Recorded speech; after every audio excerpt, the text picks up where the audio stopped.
Okay, all right, well then we'll call the meeting to order.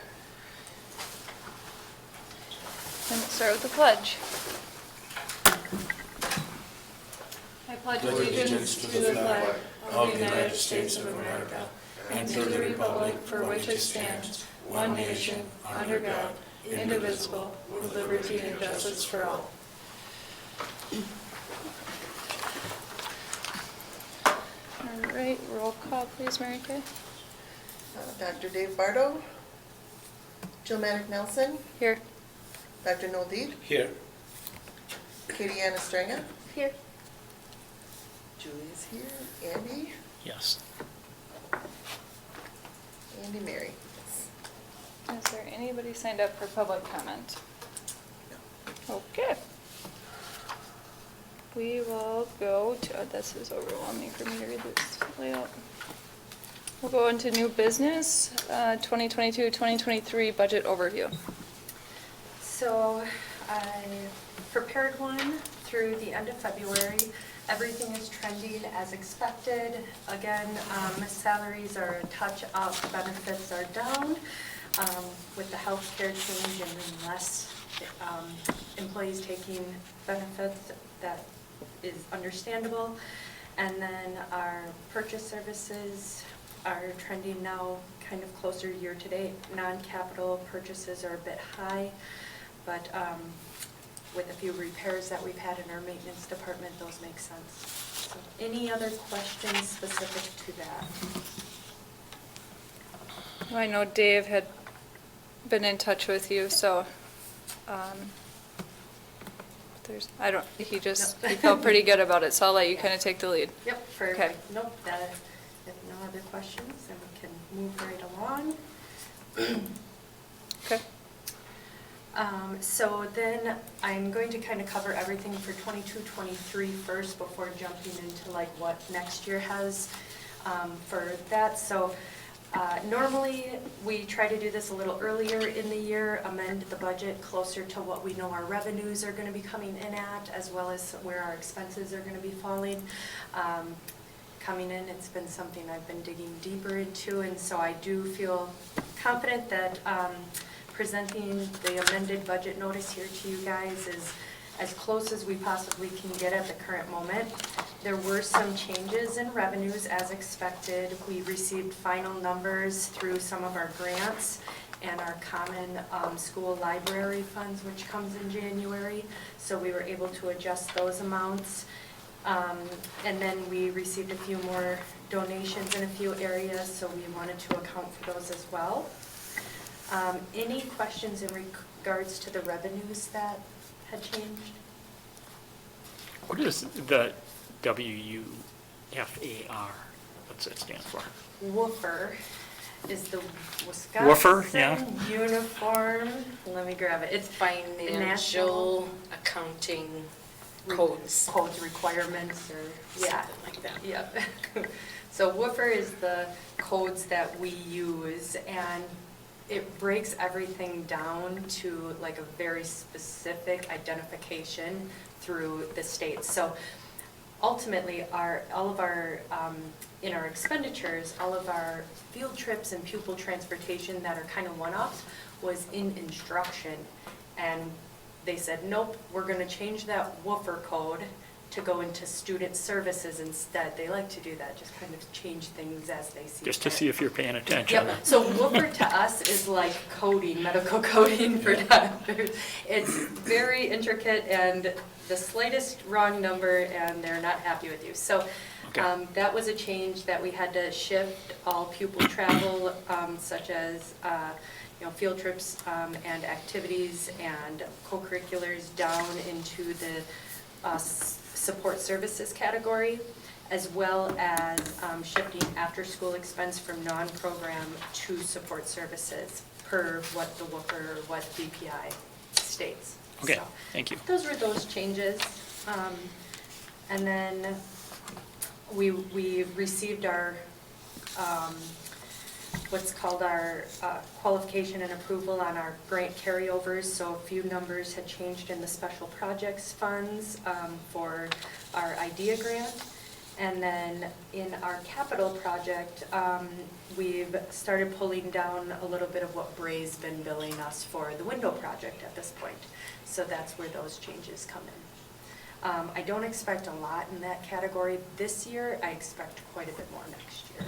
Okay. So Those were the changes in the amended budget. Any questions on that? Okay, that will be moving to the board. Okay. If I let Dave know. So,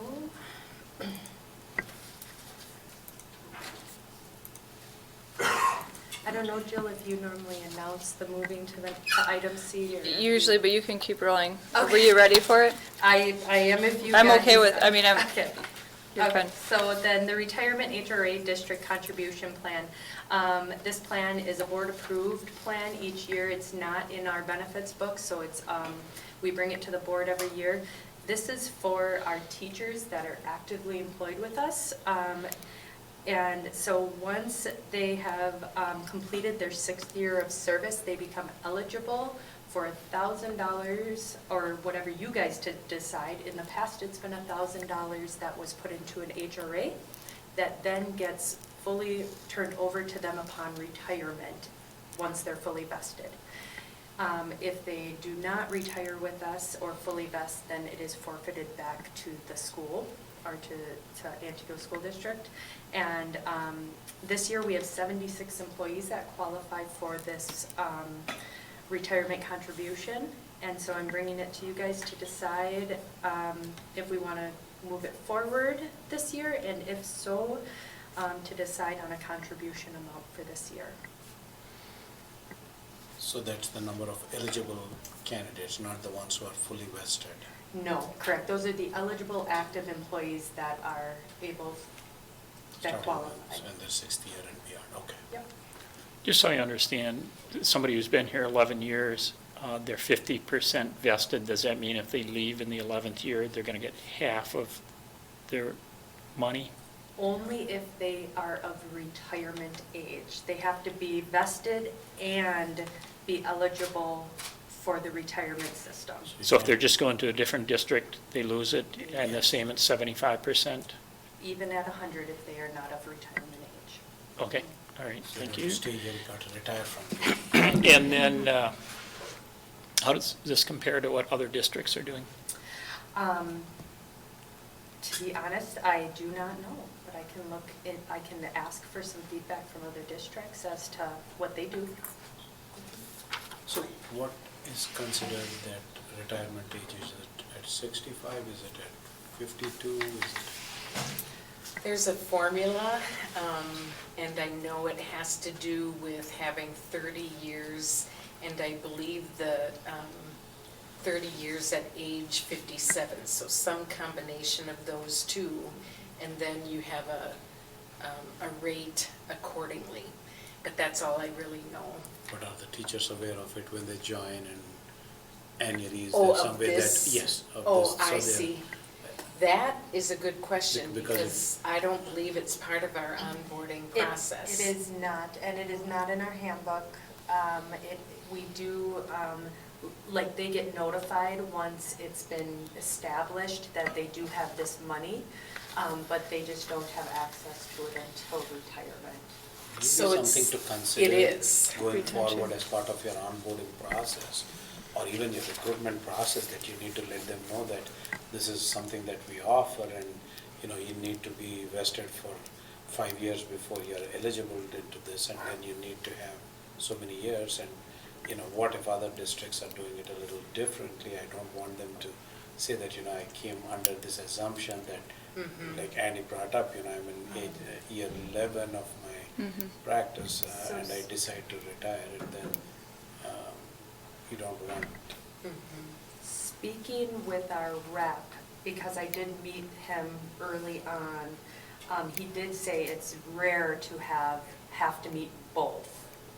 It's normally upon retirement or upon vesting, you're given access. But to have to retire and be fully vested is, like, to have that clause is not like the norm. So we're unusual We're in that unusual. regard. Yes. Oh, so he's saying that people who, what's 100% vested? 20 years? Once they're here, whether they've of retirement age or not, That other districts might say, if you've been here 20 years, You can you're keep good. it. you keep it. That was mentioned when speaking with the rep, is that we're a little bit of a, Well, I ask, what are other districts doing? Because I'm sure you're aware of this, that there's going to be an increased amount of poaching, right? And so this might be something that, But how do we remain competitive and, yeah, so I'm just wondering if we are competitive and, Okay, so Katie, you'll find that out. Um, Noel, I'll make sure we add that to our onboarding. I like that idea. It seems, not necessarily urgent for a first-year teacher. However, it is on the horizon and it's something they should know on the front yeah. end. I so. actually meet with them again because our representative is changing. I meet with him next week, so I can ask him So to maybe gather we'll know like all that. what kind of tiers the other schools are at and what they're doing, to kind of compare. Definitely would. Can you remind me, after onboarding or currently, when staff are aware or notified? After, like, when we approve it is all, or what does that look like? So they get a notification because there's an account that is set up in Mid-America for them. So then they get notification saying you've been connected to this account. Currently, it's, we're the owners, the school district is the owners, but upon vesting, then it's turned over to them completely. so in 6 years, they will get a notice. They will, yep, that's the first, Yeah. yep. So could that be part of like an annual review? It's Mm-hmm. something where I go to retention rates and what motivates somebody to stay and those Right. reminders. Because at like 20 years, you got $14,000 in there. Yeah, I mean, it's quite decent. Okay.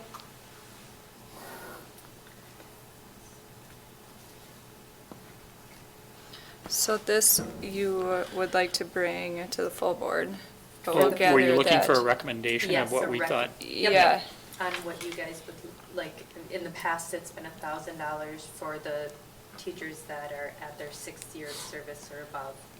So, and there's 76 of them that qualify for that.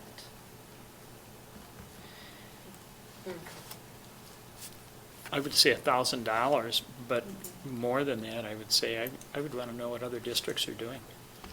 would it be possible for you to bring some information to the board? I can meeting? actually put it in week in review. Oh, so you'd have it ahead of So you'd time. have it ahead of time, and then you guys can have a recommendation for the board You meeting. can, you can say that, from the committee, we recommend this, but anybody on the board can Amend it, amend it. Yeah. Yep.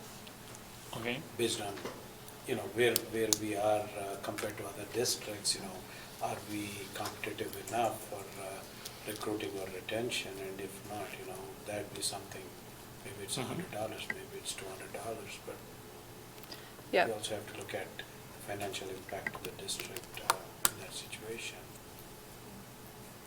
versus are you spending more money in recruiting a teacher?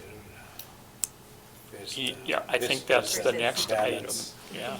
Yeah, try to strike a balance there. Yeah. But my thought would be to recommend $1,000. Yes. Support the I'd recommend- support that, and then if we can get some numbers for other districts, maybe the full board can weigh in on if they agree with our recommendation or if they feel that they need to amend it. I might not agree with our recommendation at that point, so. Are you Okay. available for the board meeting? I am, and I will. Okay, so then I would support that, yeah, Mhm. with the $1,000 recommendation, gathering feedback, and then I would ask you to share that out too. It'll be, we can review, but then we have it Absolutely. when that item comes on the agenda. Okay.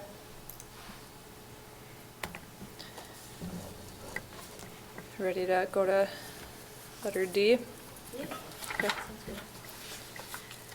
So now we're going to be shifting a bit to 23-24, so this is talking about next school year. The first thing is I want to just do a brief recap of the governor's proposal and what that means for us potentially. And so they had proposed a per pupil revenue limit increase for this next year of $350 and for the subsequent years $650. Because we are at the low revenue limit, for $10,000 per pupil, we would actually be in the bucket to get $450 and $750. And then special ed reimbursement of 60%, going up to 60% both years. And then an increase in the per pupil categorical aid, $24 increase next year and $45 the subsequent. Now that may not make a whole lot of sense at the current moment for you guys, but I have some sheets in here that break it down. So if you want to go ahead and grab out these sheets, I think they're behind the next one. The governor also has placed $1 billion added to state aid, but has not defined where or how that'll be broke down. So that's just a little thing in the back of mind. There should be 2 of them. So we're looking at the biannual budget Looking projection. at scenario 1. Yep, scenario 1 is going to be first. Okay. So this is kind of how that trickles down into what it could look like. So scenario 1, I have prepared with no change in revenue. This is if we are at where we're at right now, moving forward next year, what can we expect? So with that being said, we are slated to lose our declining enrollment exemption. We technically have gone up 5 average FTE pupils with this year's enrollment. So that will be gone. With that, for FY24 with no revenue changes, we're looking at like a 2.1 potential deficit, 2.1 million. And then FY25 would be 5 million plus. Almost 6. And that does have ESSER counted into that amount. I was able to forecast losing ESSER completely in my models. So that is with counting ESSER gone. So it's not like ESSER's on top of that. So if you look at scenario 2, But aren't yep, go we ahead. using some ESSER in '24? In 24 we are. So 24, that's saying that we do have ESSER. We do have it, okay. Yes. That's where the projection is only 2.1 Okay. versus almost 3 times that you're getting up to 6 Yep, okay. following year. So now, I'm only gonna be moderately, I'm not gonna go for the governor's proposal because that's kind of shooting for the stars. I mean, I'd love it if he's able to make that happen, but I put in a 450 additional per pupil revenue for FY24 and a 750 for FY25. I could, that's manageable to think that possibly will pass in the budget. Special ed aid, I only have 35% and then an additional up to 40%, 60 and 60, that's a shooting for the stars. So I didn't want to even project that. And then I increased the per pupil categorical aid to what the governor had proposed as well. With looking at that, we're at a deficit this year of about 989,000, so about $1 million roughly. And then about ESSER. So you're pretty much halving what you projected in the first one. Yes, yep, halving it. And the governor's proposal is actually vying for 60% special ed aid and 60% for both years. Special ed increase helps all students. So if you went to this 35 and 40%, you're projecting this, supposing if the legislature went along with the governor's proposal, then you'd sort of break even from what I'm seeing here, right? Yep. Or even end up with a little positive first year. Yeah, but I really think 60% for special ed aid reimbursement is Far-reaching. far-reaching. Do you have a number, what 60% would be just for special ed money and 35 and 40% too? in the amounts, I Yeah. I'll grab that for you, but I can also throw it and we can review, but it's Okay. gonna just take me a little bit, but I can grab it for you for sure tonight. Well, if you're putting in a weekend review, Yep, per pupil aid too, I mean, you could just say what that total Would be. increase is gonna be. Or maybe you can just do that as your scenario 3. yeah, I can absolutely, so That way actually you if don't you, muddy it, you just leave it there, but say, best case scenario. I see. yep, so if you look at the no change to scenario 2, it does have special ed aid on the bottom there, so it does Oh, okay, yeah, increase by okay. about 200,000 for 5%. So if we're looking at 1.1 million at 30, you're looking at 2.3 million is what we would get back. And that is a reimbursement that then opens up or frees up money in the general fund. Because right now, we're doing Mhm. that offset transfer. So, Okay, yeah, I was just looking at the top but I line can there. do a scenario 3 and then we can see all You that. can say that, truly hypothetical. To be honest, I think I have it done, I just didn't even look. Yeah. Why bother? Yeah, I like to play conservatively. I understand, but Yeah, it's just a no. feel-good, Feel good, what it feel could. good, maybe, and put that, sharing that type of a scenario out there in our media outlets and everything, would that encourage people to reach out to the representatives? Our Our legislators. legislators, Yeah. if they hear from the public about this, what you and I can go and ask, but when Yeah. it comes from the public who elect them, they are going to listen. And, if we are able to get some support from our parents and our community saying, you do this, then this is not going to affect our taxes here, this is not going to affect our kids' futures. Yeah, and that's one thing, as the Director of Business Service Group across the state, that's one thing that we pushed pretty hard for was that special ed reimbursement rate, because that helps all schools. Helps all It schools, helps yeah. all. And, we're not helping like the low revenue ceiling or the, negatively aided, we're helping all. And so that was one thing that we pushed home pretty hard with our legislatures when we were at our summit. Should So, be easy, yes. Yes. I So would hope. in that respect, I'd say you have these backwards, that we're more likely to get the 60% there and less likely to get the revenue cap. I would hope, I would put. But I that. think the money all comes out the same, so. Yes, yes.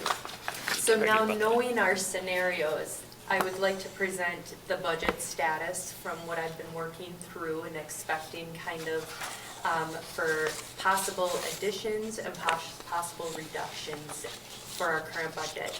So we have been talking about where does wage CPI increase lie currently. I just got word today, so it is not written on here, but across the state, an average for teachers right now, they're looking at 4.4%. Support specialists are at like a 4.5, and then admin are at 4.4 as well. But my proposals, I have 2 columns. In the additional expenditure area, I have the first column at 3% increase for wages, and the second column at a 4.5%. So you can see that spread and the difference in those amounts as to where we want to maybe look at landing or hopefully land. And that way you have some room to play and see where things are at. At the very top, I have scenario 1 built out and then scenario 2 built out. Even though scenario 2 has a positive change in revenues, you have to realize that in these scenarios, I have the increase in wages, and it's right here, it says increase of wages of 4% are in these scenarios, and the increase of insurance already are in here. Those are things that I kind of see as higher potentials of happening, and so I wanted them in there to begin with. So looking, I have administrative, teacher support, and then the health insurance. We are trending closer to the 14%, and that's one that we don't have full control over. 7% is what the average is expecting, and we are currently trending at a 1.02 expense with our insurance company, so we're costing the money at the moment. So we're looking at a 14% increase. I did speak with our representative, and we just went out last year and switched companies last year, and at that time, we had 2 declined quotes. She is expecting that we will get no one to quote us, even if we tried at this point with how our mods are looking. So we're gonna just kind of revisit this in May and see where we're at for our rates at that point and what renewal looks like. So, any questions in the salary or health insurance area?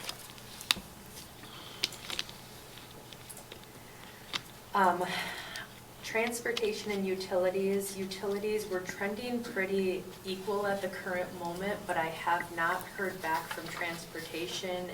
Jake is working with Maliette currently on a renewal, and we're hoping to have that tied up by beginning of April. So I should have more information on if or what we are to expect. The first year we had right around a 4.8% increase.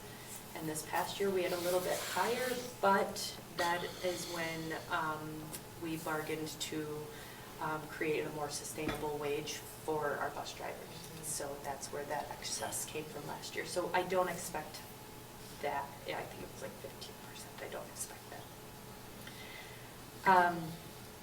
RVA increased substantially this year. We did go up in participants, but they also went up $1,000 per pupil expense. And so we have 100 participants, that's $100,000 more. And so I do want to build that into our expenditures as we are a full partner with them. So what that means is we count them, we get the aid for them, and then they just charge us. We do revenue sharing, so right now it's about $3,500 per pupil we pay back to them. So. How's that compare as if a student was going to WVS? So you can expect to lose $8,000 per regular pupil that goes there and $13,000 per special education pupil. I don't think so. No? I think we count them. We had that discussion once before. WVS is through CESA 9, so like the McFarland open enrollment out, we would. Yes, would be that Right, 8 to 13. that yeah. revenue that you're suggesting, but WVS is different. Do you have? I don't for sure have what the it numbers, is? I don't either, but. but they didn't go up $1,000 per pupil this year. I know that because they haven't increased their rates for years. Yeah. I'll look into that, because, so are we like a direct partner of them then? If there's All CESA CESA 9. Okay. And they actually offer, to anyone, you don't have to be a CESA 9 Right. member, but I believe our rate is better if we're CESA 9 members. We'll Yeah, get all of that. Yeah. you should check that out for yourself, Yeah. Katie. Yeah, I think for high school and maybe even middle school, they do it by the credit. We just don't have anyone using WVS that I'm aware of. I don't think so. Is that correct? Okay. But why don't Why don't we? Why don't we? I That's- mean, check out the financial part first, but then we can talk about why we don't. I do have an email from Jacob, who runs it at CESA 9, to connect with him. Jason? Oh, Jason, sorry, this month. He's on a Yes. first name basis. Jason, Jason, no I wonder don't- I haven't. No. Yeah, that's We right. met this month, and that's one of his questions too. What can we do to have your students choose WVS? But Mhm. Yeah.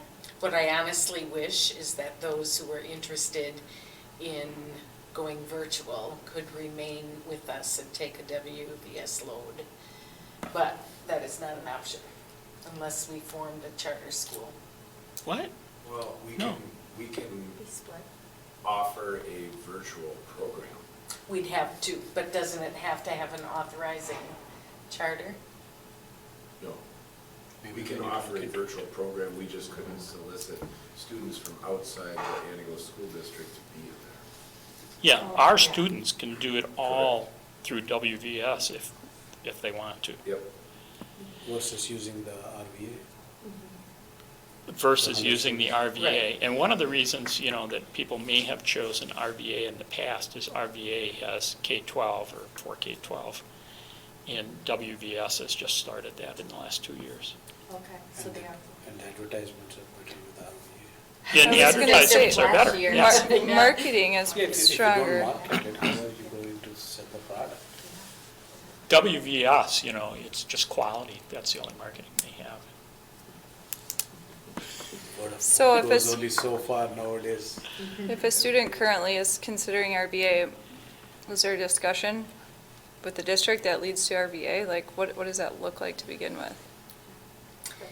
Well, we have Carrie Kubaki at the high school serving as our RVA liaison, but actually, that job is larger than one person can take on. So it depends on who the school administrator and counselor are. If someone expresses interest, we'll help them connect with RVA, but they just sent another list. I think they're capped again at most grade levels. I think only the Elementary are open. elementary are open. So they are, in my experience, running this battle of, they don't have enough staff to meet the demand, which leads me to question WVS then, you know, maybe we need to do our due diligence WVS there. has made a big increase.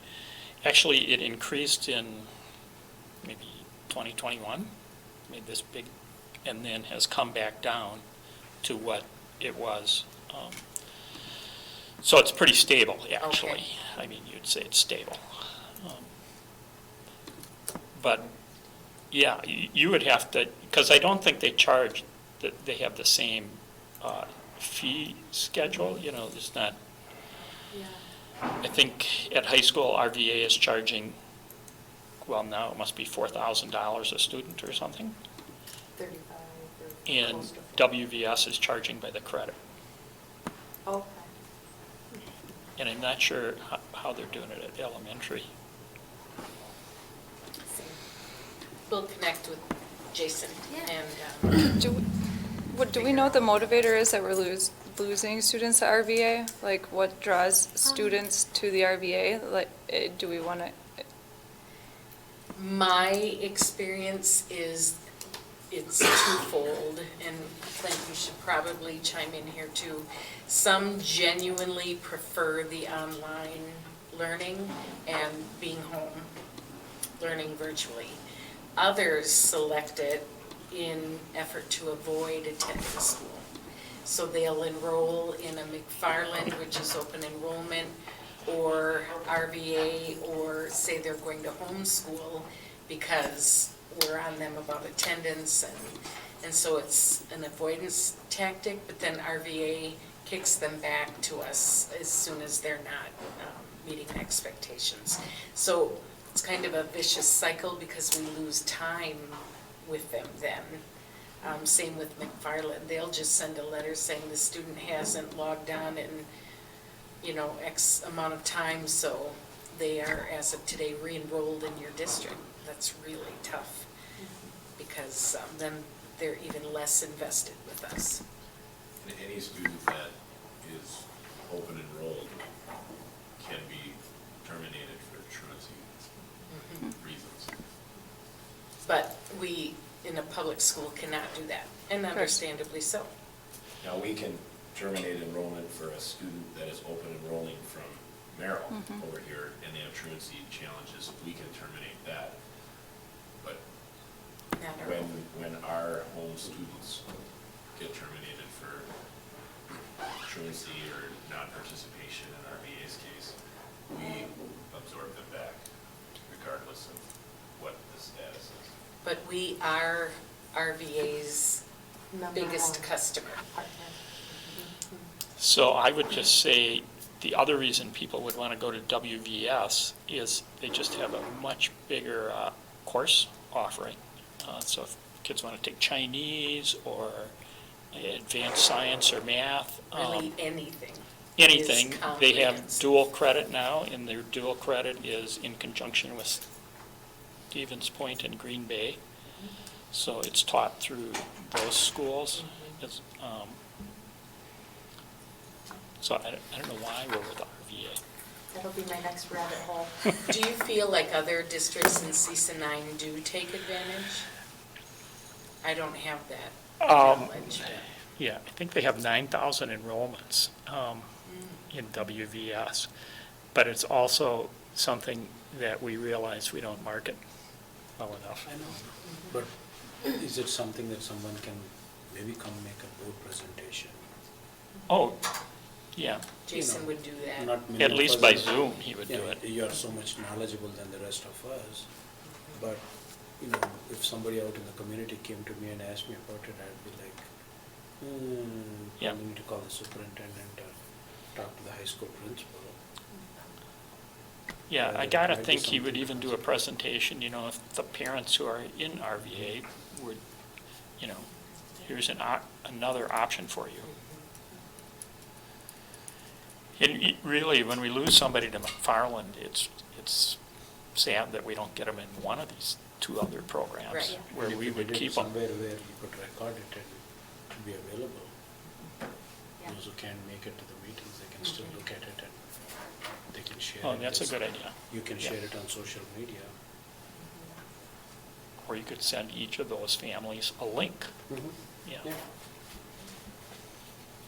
But we'd also want to determine better, like, exit interviews as to the why that they would transition to one of those options. Because it may strengthen what we want to do with that. We would want to prevent them from being disenrolled in those options and coming back, because now we have a student that's academically behind, and that's going to have its own host of barriers for us. So we'd want it to be successful if they chose that option. We'd want to know why they're leaving, The open like, enrollment or what they're needing. application does ask that specifically. Why are you interested in open enrolling out of your home district? And Mary Kay is very good about sharing those with me first, and then if it's specific to a school, I make sure that we touch base with that family if it's something concerning. Are there trends that you can think of? Just the one I've noticed would be the second one I alluded to, and that attempt to escape having to attend school, even virtually. At what grade levels do you think? Starting 8th, I would say more at high school definitely than That was my elsewhere. hypothesis, because they're not available for wings. So if we're losing them early, and then losing them meaning engagement, and then they're seeking enrollment in other places, like, there's that gap, right? We don't have an alternative type setting, we don't have something we can offer them, so we lose them, and then they enroll in RVA as an avoidance, but then they're still coming back to us no further ahead.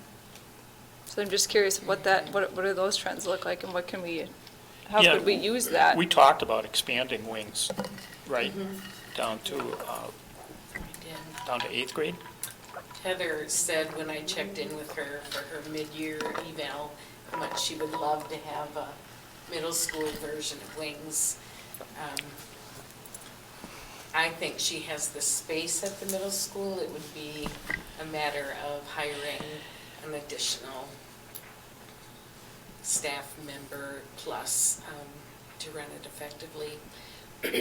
So continuing. Yeah, that- well, I want to say, I think that is a separate discussion. I see that it's going that way. It's started very relevant, and perhaps we can have a follow-up discussion on that, maybe in a different committee, I'm not sure. But we are missing kids, and that's impacting us specific to financial impacts and what that means for us, so But I'd there love is- to continue that. I also shared with you that I talked to a superintendent when I was at the convention, who said that they have this big internship program. I think he said it was mainly for juniors and seniors, though, that, hey, if you don't want to be here and you want to be working a job, we'll set this up as an internship and you're still a student. You can take this online English class, because that's all you really need. And, you know, that's better than just having them go truant. Right. It's not as good as having them in school, but it's better than having them go truant. Well, and it's expensive to have kids at Journey. Okay. So the next item is a request actually coming from me, not necessarily Tom. It says athletic budget because it would be added to his budget. But about a year ago, we started supporting some of our clubs to travel, but only certain clubs to travel. I would like to now open that up to more clubs that are traveling and cover a portion of their travel as well. Just so that way we look like we're supporting clubs equally and not just certain ones, and providing some of that financial help for them to travel. So I'd like to propose to increase the club travel budget in the athletic area by 10,000. A few clubs that Tom and I had talked about that do travel currently would be like the FFA, the Forensics, Skills USA, the FCCLA, they travel. And right now we don't support any of them, but we do currently support all of our sports as well as choir and our marching band. And so I talked to quite a few of the advisors, and I would like to kind of see if we can expand that a bit and help them out as well. So I am proposing for that area 10,000. And then Clint has done a stellar job with his staff, and our dual credit budget needs an increase, which is, I think, a good thing. And so this past year we had a budget of 15,000. And for fall dual credit enrollment, we are looking at just a fall of 18,000, a little over 18,000 for the students that have signed up and are interested in our dual credit. I want to highlight one thing in there that you know, I've been a part of this year and now going into next year is we're hosting a welding academy currently. And a student that starts that academy as a junior can potentially graduate with up to 4 different technical diplomas in welding. And 50% of the participants right now that started as juniors are working in industry. So it connects them to industry as well. So it's a pretty neat program. And so they graduate with 23 credits and 4 technical diplomas. So. And that's really where our increase comes from, is hosting that academy. So the kids will start for the first couple hours of their day at NTC and then come on over and join us for the rest of the day. Is that the only academy we're doing? Yes. At the moment. We explored a couple other ones, and the funding has always been kind of an obstacle, not a roadblock, but an obstacle in getting those rolling. And this is the first one that we exercise through Start College Now. Yeah. So what is the funding? What's the word I want? No, there was concerns about the funding specific to the Welding Academy and maintaining that. What is that projected? Like, how long are we going to be able to sustain at this point, do you think? Or offer it? Katie, what do you think? Yeah, I think that this is something that as a school, supporting dual credit is kind of a must. It really gets students integrated with either technical or UW courses and kind of bridges that gap, that struggle that they can have once they get to college. We're setting them up for success to be graduating high school with college diplomas or technical diplomas, if not a full credential for working in the workforce. And I feel that, you know, if we can sustain just this increase, I think this increase would probably be able to be carried through for the foreseeable future. I don't see this as an area to cut being directly related to students and their academics, I feel that this is just as important as curriculum. It's not just academic, it's also the vocational aspect. Yeah. And it's right here on our companion piece for the report card that the high school sent out. 268 students took 1,510 credits in 2021-22. It's pretty amazing. Welding Academy is funded currently how? Solely through us? Correct. It's, well, yes, but there is a state statute for dual credit that we are required as a school district to fund up to 18 credits of non-comparable credit, of courses. And they are non-comparable, that's why they fall under dual credit. And so per student, we are by state statute required to provide funding for up to 18 credits if they qualify. The only thing that makes them not qualify is if they are not in academic good standing. Is that by state statute or is it? That's by state statute. That's the only reason we can deny them. But even if they're not in academic good standing, we can approve it. But that's the only reason we can say, no, you need to get your grades up here, and then we can offer it to you. That's the only out we have as a school. Okay. How about any of our local companies or anybody, because they benefit from this too, when you have people getting into the workforce? Have there been any discussions, have you ever thought about maybe reaching out to the local employers to see if maybe there's any support from them? Yes, we have. We haven't in a couple of years. I think this was maybe during COVID as part of the manufacturers meetings that I attend when possible when I can. We talked about joining with them in terms of offering some of these academies, and that's kind of the avenue that we went down with the academies we attempted in the past. It was really focused on the Welding Academy and talking to some local manufacturers, and we described the academy concept in terms of what are some different academies that we could partner with NTC to offer, and then what certificates or technical diplomas would the students have coming out of there. And then when we asked about financial contributions, that's kind of where things went quiet.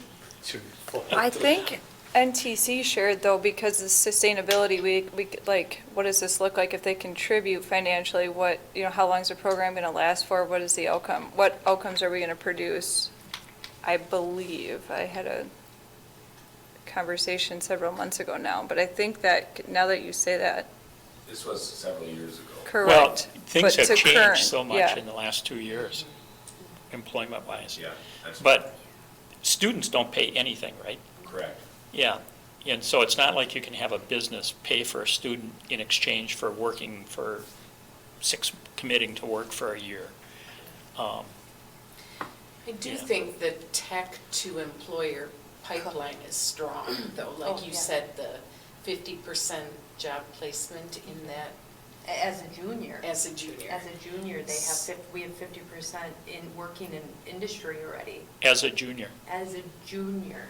And Andy, what you were talking about Yeah. with the working for that company in terms of providing some tuition, that is what we proposed in terms of partnering the youth apprenticeship program with that academy. So if I'm going into the Welding Academy, I would be working at Waukesha Bearing, and I would commit to working for them for the duration of that time I spent in the academy or longer. We were kind of talking back and forth as to what would be of interest to employers. But you can't do that because you can't have these students commit. I mean, there's no reason they have to commit, right? They go through the academy, they don't have to commit to working someplace. Right, that's not the way we're operating it, but that's one of the options we explored when we were trying to get academies off the ground before Start College Now. Okay, Does that make sense? well, it makes sense, but I just, Could it be included within Start College Now? Or did we pick this option and now, so now that's no longer?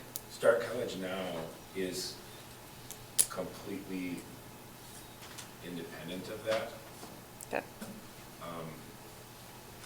And when we were looking at this before, the cost piece, we were trying to do it as low cost to the district as possible, but still try to wrap in some community connections, because that's gonna benefit the employer too. So that's why we wanted to gauge that interest of where that is. And you're right, Andy, a lot of things have developed in the last couple of years, which may change the willingness to participate in something like that. Because if we couple that, yeah, you can sign up for these credits and get a job, and work for this company, and you're guaranteed X, Y, and Z. That's kind of benefiting everybody involved. Does, what does it cost us for each student to be in this academy? Katie, do you have the numbers in front of you? I know we talked about that. I do. Let's see what's. Because I just think that, if this is the route that those kids want to go, we should be doing it for them. We should be offering, and if we can set up some other kind of academy that kids want to go, we should do that too, unless this is financially way out of line.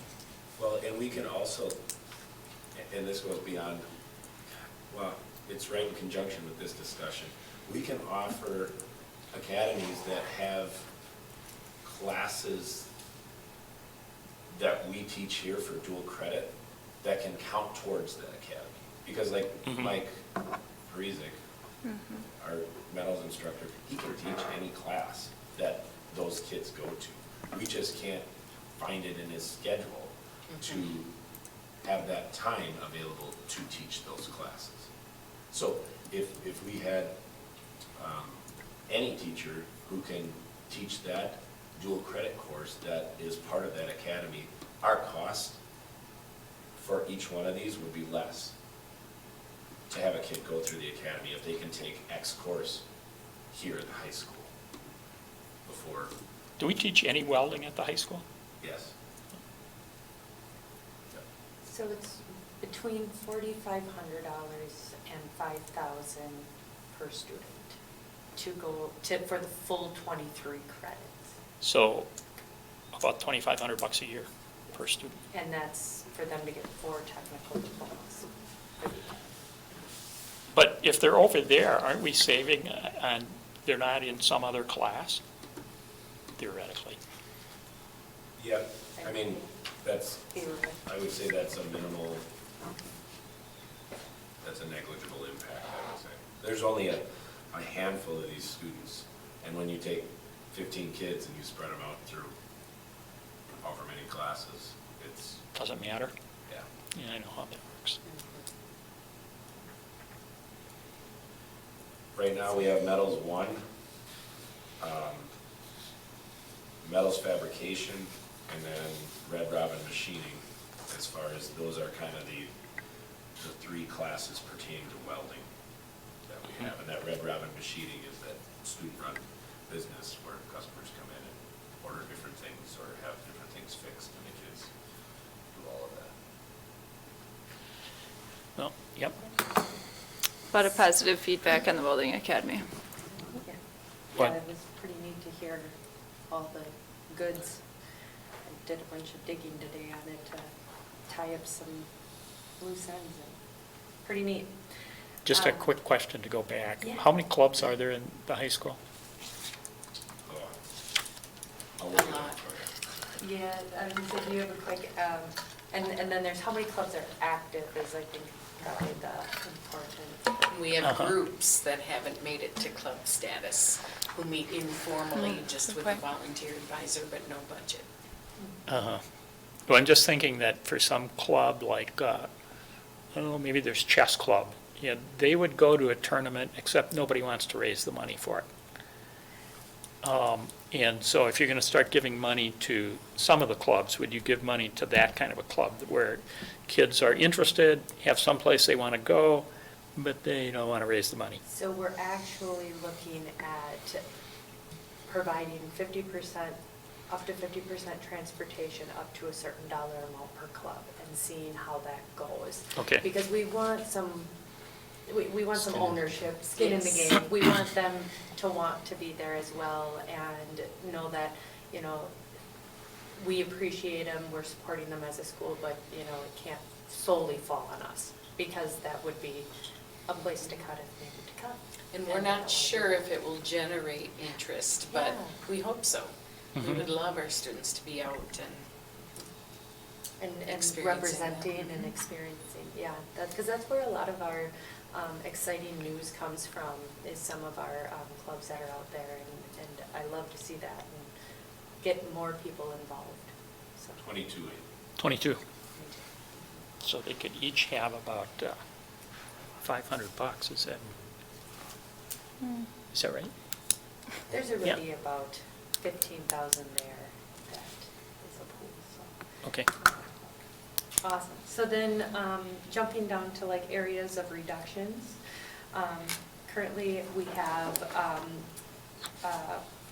we have a buffer in our retirement savings area, which is like our HRA forfeitures and different things that we can pull from and use to pay HRAs or those $1,000 stipends that we talked about earlier. There is a forfeiture amount that's sitting there that we can use. That's off our books. We can't touch it for any other purpose, so we do keep it there for the sole purpose of using it in this, if needing to do a cut. Personnel budget, we're looking at national retirements and resignations are built into that number, as well as we're hoping to be able to see a decrease in either overloads or overtime and become more efficient and effective in what we do with what we have. And so that's what is in that personnel and teaching overloads area. Administrator and board budget, there were some areas that were inflated for purposes such as like turning out surveys in that this last year that we didn't. So I brought those areas back down. I would have to have a deeper conversation to know what the thoughts are with the board for this next year. Are we planning on doing any big surveys? They cost us about $20,000 a piece, so I would need to keep that in the budget if necessary. But there were some areas that we cut there. The HR budget, we in general have not been traveling like we had in the past and don't plan on this next year doing a ton of traveling. The traveling that we are doing in HR is to the UWs for career fairs and getting our name out there and getting people on the list. So there was an area, a reductionable area there. I am not looking to cut any per pupil building budgets at this time. Contribution to retiree HRAs, again, from our forfeitures, we have that buffer, so there's an amount there. Mark, his budget for this next year, he was able to pull another $50,000 out of there, and it can be covered by ESSER as well. With all these cuts, we currently do have unallocated ESSER funds for next year as well of about $300,000. So just keep that in the back of the mind. I have not allocated specific things to it. It's open, it's available. It actually came from not filling our targeted teaching positions this year. And so I'd like to leave that kind of as, be able to close any gaps that we do have as necessary. So. And if you don't use that, that has to be returned? It does have to be returned. Its potential use is quite a few things. You have until the 24th. 2024, September 2024. Yep. So I don't see us returning it. I do see us using it, Right. even if. But is there a deadline to when you have to allocate it though? So they really want things allocated by the spring of 2024. We have almost a whole year to. Yeah, obligated by June of 2024, fully liquidated by September 2024. So, yeah, Okay, so that's why, Lot of buffer there for us to. yes. think about. Okay. And if we need to shift, we have the ability to. So, looking at the different scenarios and our different rundowns, obviously scenario 2, rundown 1 looks beautiful with only a $57,000 deficit yet. And scenario 2 with the 4.5% wage increase and 14% health insurance renewal, we're looking at $438,200. And then scenario 1 is still quite a bit of a deficit. So we're hoping for some new money through the state. Any questions in regards to those? I will be bringing different versions to you each month. Any changes that you guys have or want to see, please let me know. Shoot an email, I can mock up the scenario and we can take a look at it. I'm going to pass the floor over to Julie then for Okay, Donovan Group. I would ask tonight that the committee consider forwarding our second contract, so our renewal for the Donovan Group, to the full board later this month. What you have in your packet, I marked up on my copy and brought some pieces of evidence with you. I think it's important to understand from your perspective, perhaps you only know the Donovan Group's work from our strategic planning in the summer. And I would say that that's probably one of the offerings that I think fell short of our expectations, not because of the Donovan Group, but I think it didn't take off with the board or the community as we had hoped, although the outcomes, I believe, are aligned with where we want to head, like with our our facilities planning task force, et cetera.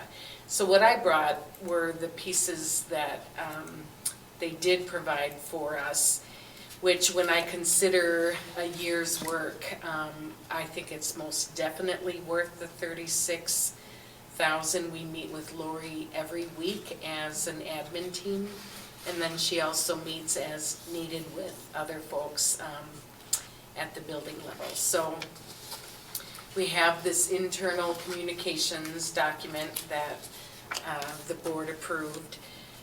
Probably one of the works I'm most grateful for was the annual report that we sent out with our report cards. You know, the report card, that's a lot of data that isn't always easy to understand. So we worked hard with Lori to capture the rest of the story, if you will. Not just positives, because we don't want to bluff our way through the report card, which is why we called it a companion piece. So not only did she put that together that went to every family, but also helped us with the local report cards by building them. So that also went. We started, I already mentioned strategic planning. These are hot off the press. We're calling them school snapshots. So it's a one-page front and back for each school when we have families move into the area or anyone interested in open enrollment or someone coming from parochial. When they visit a school or central office, we want to put something positive in their hands. So they have a face, some pictures, some data, contact information, in addition to the website. So we have spent some time working on these. They're ready to go, one for each school. There is West. And then the newsletter, Mary Kay and I agree that this was taken off our plate. Neither one of us is a graphic artist, and so when we were able to just share, and this went to all families too, so hopefully you have seen it, and I did share it with the board too. But so well done and a positive communication. We were thrilled because that used to be on our plate to do. What I'm not able to share yet, because it's still in the works, is a video marketing our district. And Ben Wilhelm from our district took snippets of interviews, footage, so he just emails all of that off, and then Lori and her design team, it's called, will put together a video, which as soon as it's ready, we'll share with you. And then the other pieces we are working on her with, we're looking to create, really for the board's benefit and our own, different versions of organization charts. I know there's some question like who does oversee the aquatic center, for example. So we would just like a comprehensive graphic for quick reference, and that's what she's working on now. That and the legacy art mural, all of that footage and information we shipped off, and she'll package it in a media distribution format. She also puts together all of our social media, not all, but many of our social media. Each week we get a list, and then all we have to do is forward it to our social media company. We checked, can we have them just do social media for us? And that answer is no, that's outside of their platform. Same with website, which I so desperately was hoping for. They provide website content, but they don't do website design. That was one of our first questions, because we need to upgrade there. So anyway, I know it's not a forever thing. I fully understand. I was happy to get 1 year, as is the whole team with Donovan Group. But we have the kinks worked out in our working relationship. I think there's so much more to do. And not that this group, makes a decision tonight, but should there be any interest in Lori serving as the facilitator for the facilities task force, that would all be included in that price. I mentioned that to Danny at the last meeting. I don't know if there's interest for that, but we know that whoever it would be, if it's someone from WASB or elsewhere, there would be a price tag associated with that. And so we just double checked and made sure that that was included, and Lori does have a lot of experience with that from her superintendency in Baraboo Hightown. So that would be my recommendation. It will be reasonable to forward it to the board for. A vote? Okay, thank you.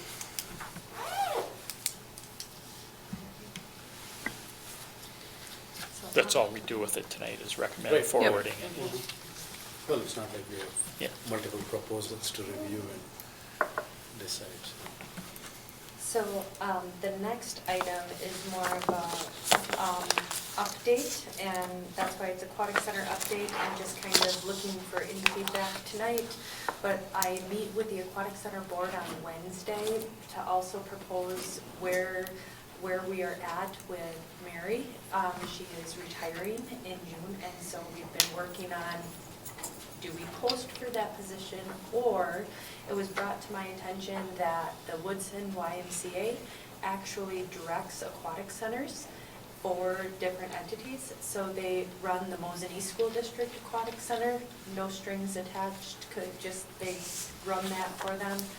The Rothschild Aquatic Center they run, Weston, and then they have 4 of their own that they manage. So with that, I did forward you a memorandum of understanding that they provided as to what it costs and how that partnership looks. The nit and grit and ease of it, all revenues still come to us.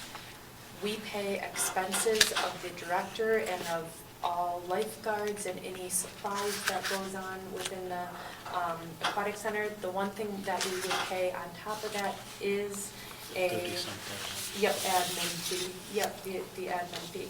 How does that compare with what we are currently paying? So it's actually, if they actually hired the director between 40 to 45, it's really close to breaking even with what we are doing exactly right now. But adding the admin fee on top of that? No, that's breaking with that. Okay. It's okay. breaking even at the moment.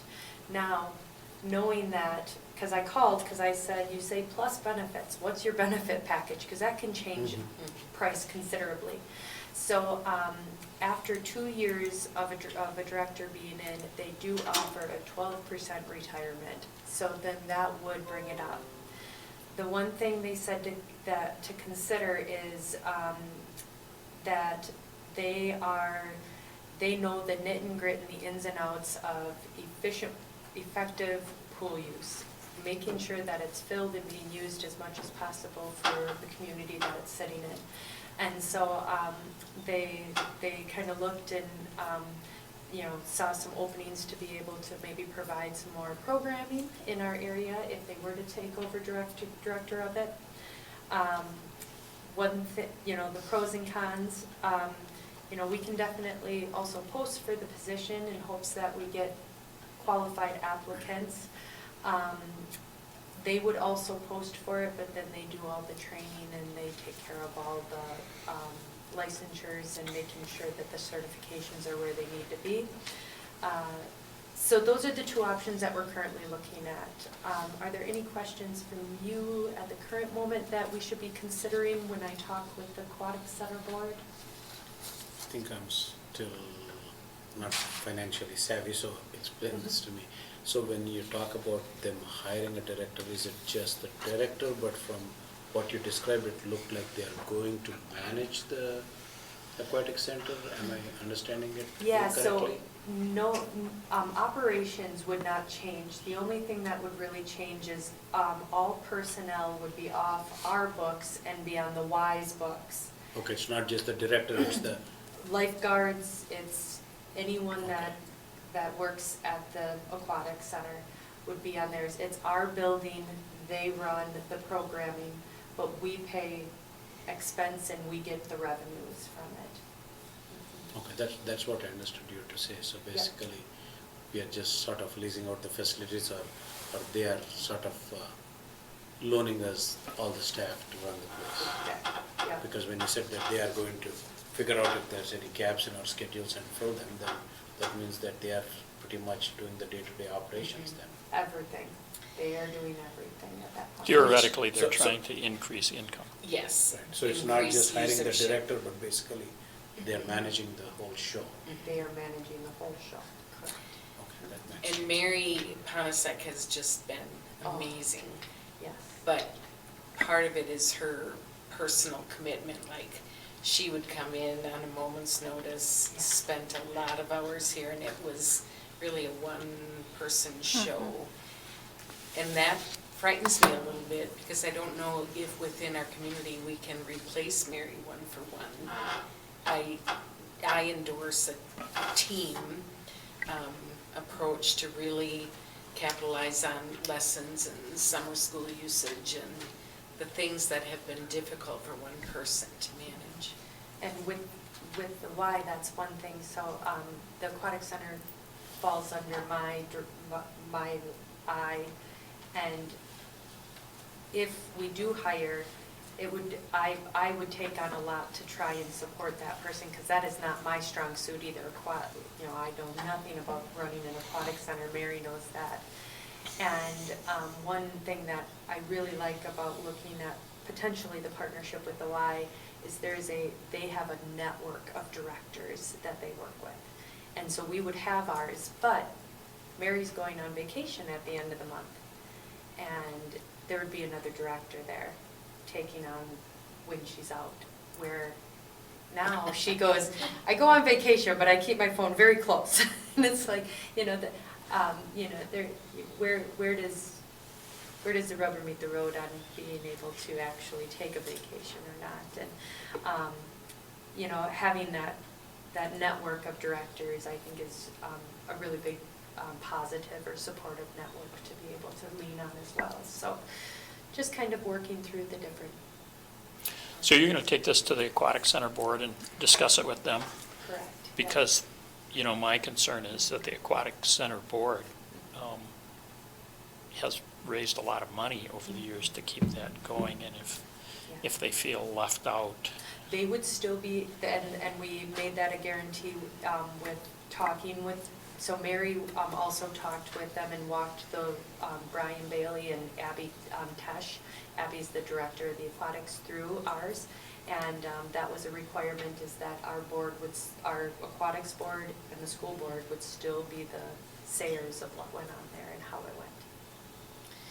Especially for rates and memberships, like our community, I'm still really interested. Mosinee runs off of a zero membership, like no cost membership. No cost. And I want to know so much, but I just do not have the capacity at the current moment. But they run the Mosinee, and they run off of a no cost membership, and some years in that. But yeah, we wanted to make sure that it still worked for our community, and that we were the ones who got to say, yep, raise it or drop it or do what we need to do. Okay. What I like is they've been through this fairly often.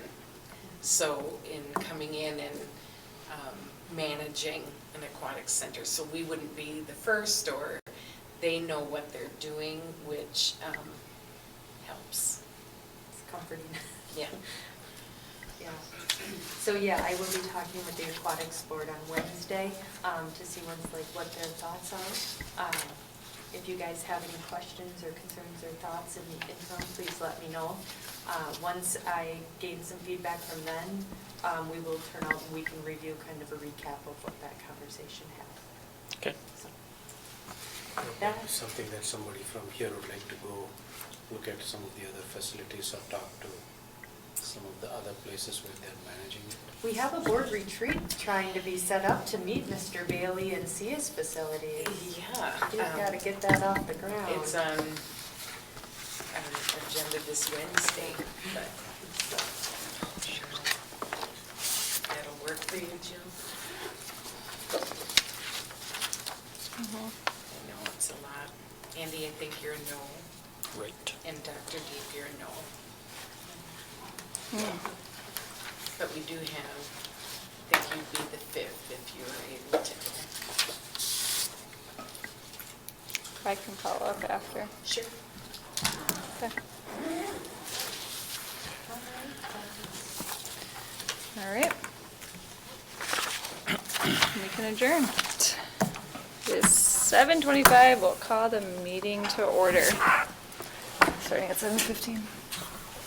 Oh, I thought it started at 7:30. It used to. I pledge allegiance to the flag of the United States of America and to the republic for which it stands, one nation, under God, indivisible, with liberty and justice for all. All right, Mary Kay, would you take roll call, please? Jill Maddock Nelson, Here. Dr. Dave Bardo, J.D. Schrader, Amy Johns, Here. and Dr. Julie Sprague. Here. Andy Mary. Yes. Mary Kay, is there any public comment? No, there is not. All right, we'll move to new business. Letter A, Human Growth and Development Subcommittee updates and next steps. Yeah, so a few months ago, I had shared with you that we would be creating a subcommittee in lieu of state statute to commence a meeting about every 3 years and discuss our curricular needs, our current process, and gain community input. And to my knowledge, we haven't done that, so I thought it'd be a good time to get that going. So attached, you have 2 things. One is the agenda that I've created, and then also a potential list of some members. This is not exhaustive. And then I've also brought to you a sample invitation that I'll be sending to people that are generated as members on the committee. So I've consulted with a few other school districts on how they've facilitated this process, and they said it's kind of like a 3-step where you do an intro session, kind of explain the statutes behind it, what's expected from Wisconsin DPI. Have the teachers speak a little bit about what they teach, kind of show a timeline of the topics, which both of our health teachers, Amber and Allison, are prepared to do. And then you kind of talk about, any topics that will need to be discussed more in depth at the second meeting. So the second meeting is then where the committee members really engage in the process of identifying maybe which way we want to go. Like, there are some options that we can have within our curriculum. There are some that are not options. And then I would be a facilitator in that process, not a participating member of the process. You can only have 1/4 of the committee be school district members, so we have to keep that membership kind of lean. And then at the end, the third meeting, you would kind of wrap up anything that's carryover from the second and make final decisions. So you can kind of see the agenda items there, as I just explained to you, just for the first agenda. We've aligned it to our district goals, so that we're keeping that in mind as a focus. The second page, the list of members. This is just a list generated kind of based off of what they did in Wausau, some of the people that they had, but also talking with Amber, Allison, and Dr. Sprague joined us for the first meeting, who are some people that we potentially want to have on the team. You can see there are some names on there of people. There was one community member that already reached out to me. His name is on here, and I would send him a invitation. No one has an invitation yet, because I haven't done that. I wanted to wait for this meeting. But then there's spots for a couple other people too. Really wanting to keep it around 15 members so that we can keep it a manageable size, and also hear from stakeholders in our community that would have an interest in our students' health curriculum as well. So there's room on there for a couple more people. And then there's the invite I'll extend to people once we discuss today. So, wanting to hear from you about any questions you might have, comments, or other thoughts.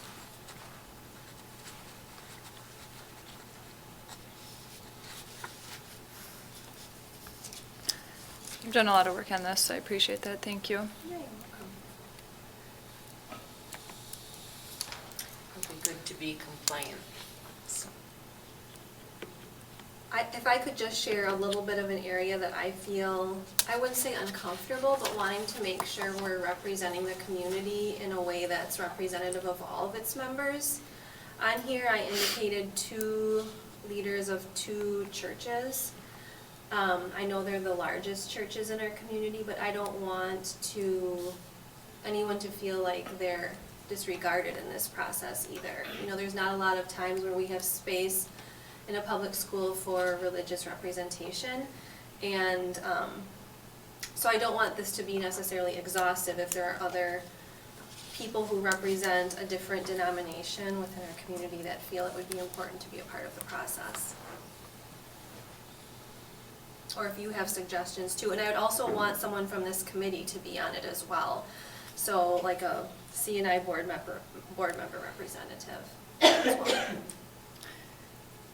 Have you thought about anything like alternative medicine type approach providers? I see a lot of like conventional with medical advisor, school district nurse, health department, like the typical, no, I shouldn't say typical, common agencies we would think of. Have we looked at diversifying it a little bit, such as the way we did That's a with good suggestion. the priest and pastor, where we're kind of holistically looking at what's a good representation of people. Do you have a suggestion of a person who kind of fits that bill? I mean, I know a couple people in the community who potentially do, but I don't want this to be just like me coming up with names and generating. I have people in mind that I think would be interested, but I have not had conversation specifics. Yeah. I wouldn't share names right at this moment because I didn't talk to them first. But yeah, other than that, the list and the agencies seem to make a lot of sense and are very fitting. Andy, do you have Looks good to me. suggestions? That's it, Andy? Looks good, All right. and a good suggestion to get somebody. Yeah, okay, great. So what I'll do is, I think we should kind of put a date for other suggestions to come forward on this, Okay. because the first meeting is scheduled for April 4th, which I know is a month away, but that happens really quickly. So I would recommend that if people have suggestions by next Wednesday, that they share them with me, and people can always give me a call too at central office if they have questions, so that's March 15th. I would support that. And then I will follow up with current people on this list immediately with the invitation, and then extend an additional one after the 15th to additional people on the list, so that they have time to consider that as well. Because I expect that not everyone will accept the invitation as well, right? Some people might not be able to commit to that. So, And I am certainly interested in serving as a board representative in the Okay. committee, thank you. unless you are, Andy. I'm Would not you like really to? on this committee, so I think it's up to you. Good. I'd like to Because I don't extend the think offer. JD's going to do it in May. Yeah. Oh, potato season perhaps, plus Planting. Amanda. Okay, well, that looks good. And then, of course, the agenda will be shared as we prepare the second one for May, and I'll probably have, that'll be a quick turnaround for the second subcommittee meeting in May, because it'll be following the May. I'm just trying to like think of the timeline. We wanted to make sure it was kind of, sometimes things go into a fourth meeting, so I didn't want to make it into June, because what if we had to have one more Smart. meeting? Yeah, so, but I'll make sure that the board continues to be updated with what the agenda is and what we're discussing. Okay, All right, thank you. All right, move on to summer school updates and information. Yeah, Tom, I think you're up. Tom is here to present, he has some great resources put together for our offerings this summer for summer school. So he has a flyer and also an attached booklet that's pretty extensive for our offerings as well. So registration opened on March 1st. We are, I guess, pleased that we have a core group of teachers that we're seeing returning to teach the summer sessions. We have a little turnover, and actually it's from people that I had already talked to last summer, or came to me and said, you know, I'm not going to be able to do it next summer, so we are already kind of thinking ahead. But we're happy to see that we have some consistency there in the staff, and that's a big plus, because just knowing the routine and planning process and how summer school works is good to have. So our goal is always to add programming, mainly really trying to focus on that middle school level, and even into the high school areas. So we have some new sessions for that middle school group, a couple math sessions, international cooking. There's other sessions that kind of fit into that age group, the equine team building, that's a partnership with Black Hawk Hills Equestrian Center on Highway 45, just south of town. And maybe that younger middle school level, there's some new sessions here, poetry, pizzazz, sweet treats, and summer fun. So we're trying to build in more variety, try to connect with that middle school 4th through 7th grade group, and then plus try to enhance our elementary offerings. So we've had, like I mentioned, the Black Hawk Hills Equestrian Center. They've worked with us for the past couple of years. We're working with NTC on the Magic School Bus program. They open their doors and give some really great hands-on activities for kids in the program areas that they support here in Antigo. And then a nice feature that we added last year was the Field Trip Fridays. And we moved to a 3-week program in June and trying to make it 5 days a week. Because prior to that, summer school was just Monday through Thursday. And even when you talk with parents now that have younger kids, it's very appealing to sign them up for the Boys and Girls Club, because they know where they are 5 days a week. It's a nice convenience. So we decided let's do a 5-day format, but just have the field trip Fridays. We added more trips this year. Some that are out in the Fox Valley area, and then trying to stick into near the Wausau area, Schofield, and then of course using our school forest. Faith, I don't think is going to be available this summer. I think she's getting married, or she's planning a wedding. But we are going to have some field trips up there. We've got one of the paraprofessionals at West, I believe, wants to do kind of a survival day. What happens if you get lost in the woods? How do you stay? How do you build a shelter? How do you read a compass?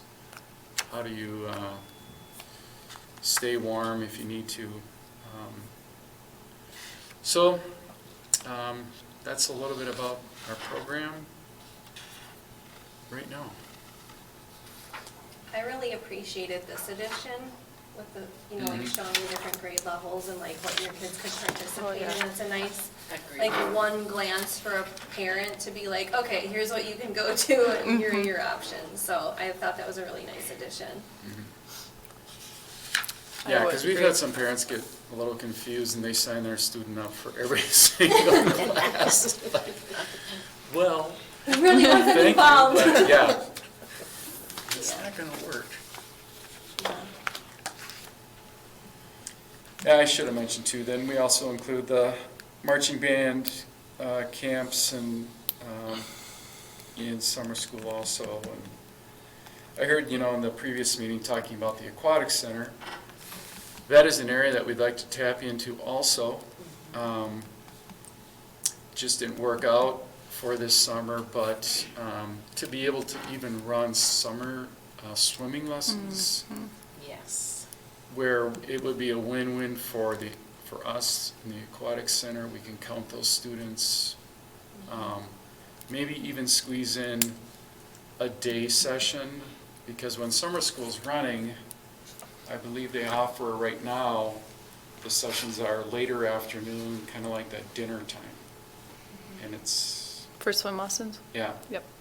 So if we could do something during the day, or a couple sessions during the day, maybe if students are in the morning programs at the elementary level, and maybe they hop on a shuttle bus and over to the pool, maybe even come back, because I think those sessions are only a half hour. So I think there's a lot of potential there too. That would be awesome. I also thought it was cool that you added the children's theater this summer. Yeah. Yeah, we weren't able to run we always had that summer theater, and then I was talking to Leslie Matterzak, my summer school secretary, and she said, we used to have Missoula Children's Theater come in. I said, well, let's give them a call. So we're looking for some host families from Sunday to Saturday. So it'd be like July 9th to the 15th for 2 people to stay someplace. So.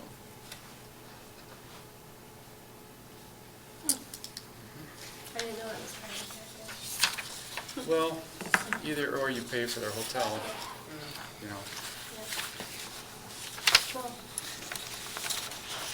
Tom, could you talk a little bit about credit recovery, or maybe Mr. Rogers? 'Cause it's within the summer school Yep. information packet, and if there's any changes, or just an overview of how that's offered and. Yeah, sure. So last year, credit recovery, usually they're using an online platform, And at one point, we had kind of two different options depending upon the percent the student earned in the class. We made a little change last year to try to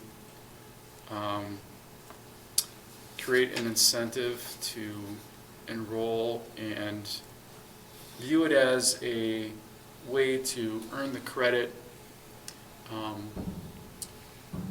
based on, where they ended up at the end of the semester. So if they had certain units that they still had to redo or pass, that was built into it. So it wasn't as if they had to redo the whole online class. It was kind of competency-based. I didn't pass these units. I didn't complete this work. I'm going to complete it now, and that's going to update my grade. So I think that was pretty successful. Matt Morank should have had him here. Matt Morank is working at the high school level with summer school. So.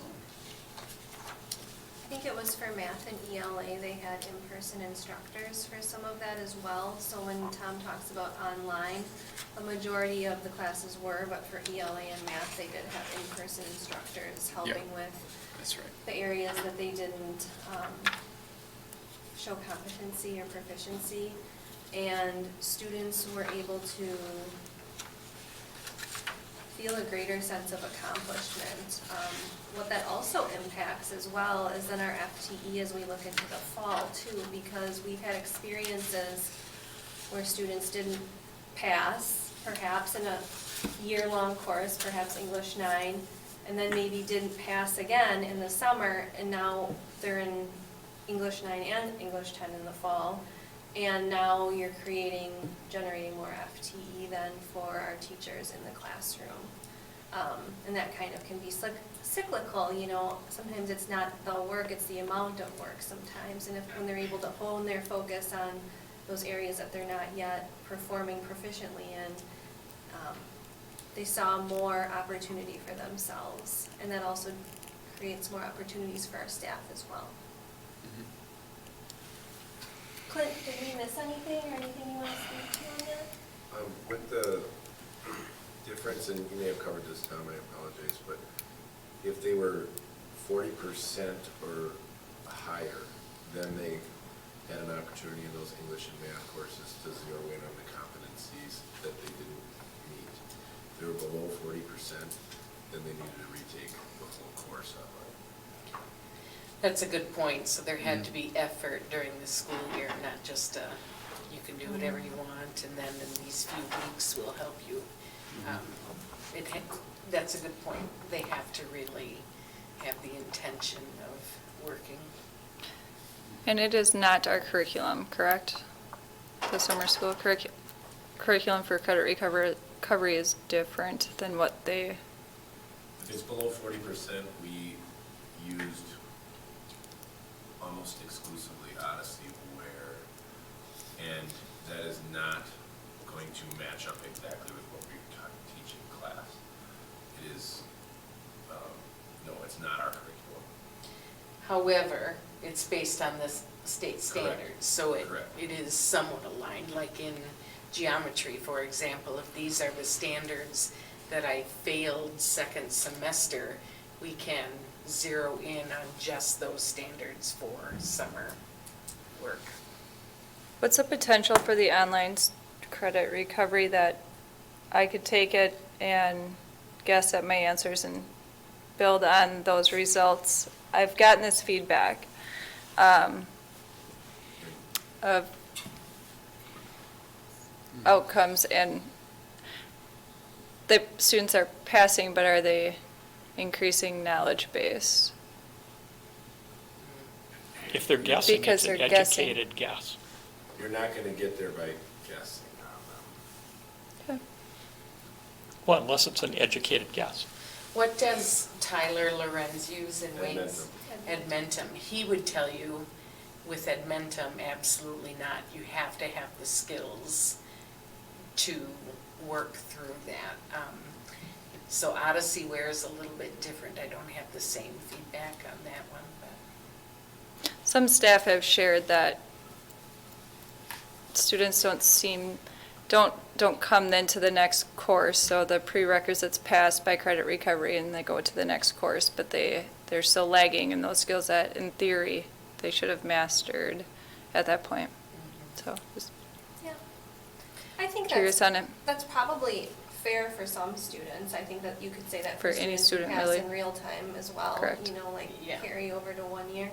I will say Odyssey Ware is not the most engaging software to participate in. It's pretty boring. That's why we've looked for some alternatives, but what we do have as a benefit in Odyssey Ware is we actually own all of the software, so if there's courses that aren't available in other things, like Edmentum or something, we have access to that. It was part of a purchase many years ago that we made, at least 5 years ago, I think, Tom. Probably.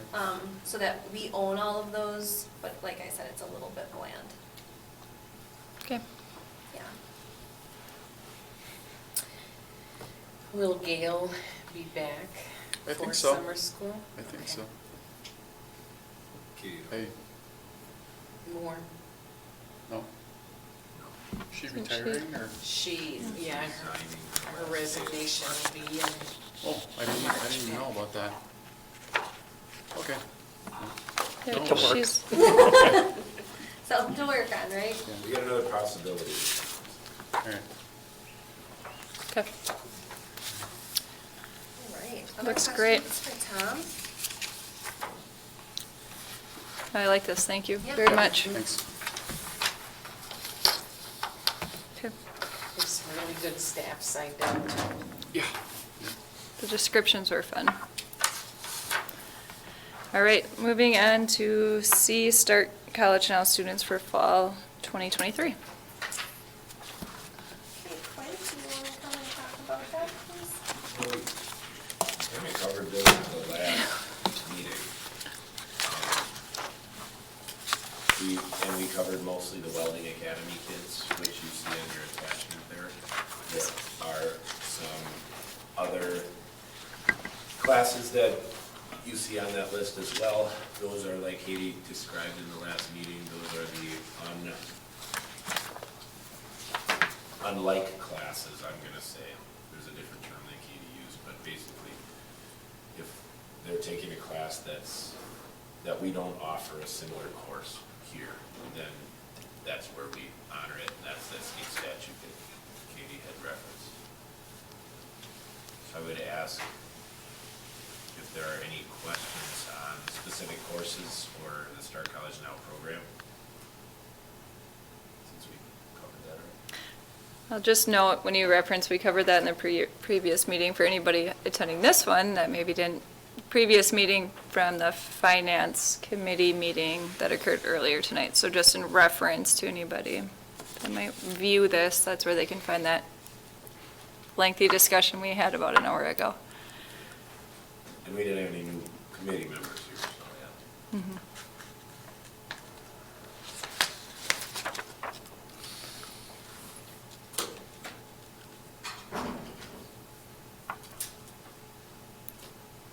So then this, I believe, comes to the full board for approval, correct? Yep. Yep. And then I look at Mary Kay. I I was did too. waiting to verify from Clint, because I always do this to somebody. Okay, I don't have anything further. Andy, anything? No, no, I'm good. Okay. All right, anything else? No. All right, we can adjourn.